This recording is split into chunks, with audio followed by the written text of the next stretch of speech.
Right now, corporate governance tends to have a checkbox or almost compliance approach.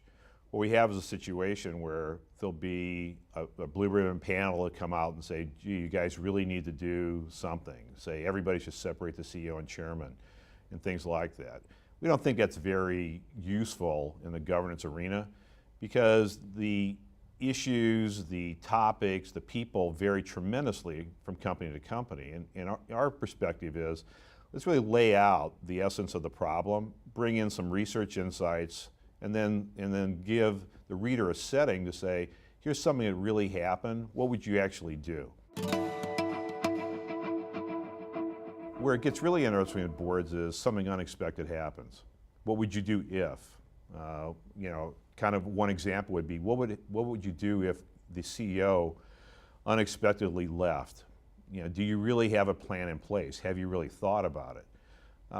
Sometimes, because things are going along fine, you don't really think carefully about what would happen if.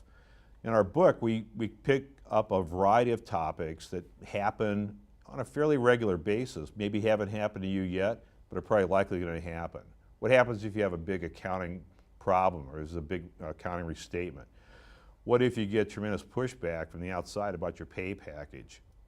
Those are things that you want to think about ahead of time as opposed to thinking about them when it actually happens. One of the most interesting chapters is on Royal Dutch Shell that had an accounting problem a few years ago where they overstated the amount of oil that they have in their proven reserves. And they did so by over 20%. It was a huge misstatement. And the question was, why could something like this happen? And we have some very interesting information in there where we look at the structure of the organization, leadership changes, cultural changes, and as well as some actual dialogue and emails and conversation that took place among executives. And you can see how a company can potentially have breakdowns in its internal controls that can lead to a problem. One of the things we pride ourselves on here at Stanford is we want to base our recommendations or base our thinking on real research.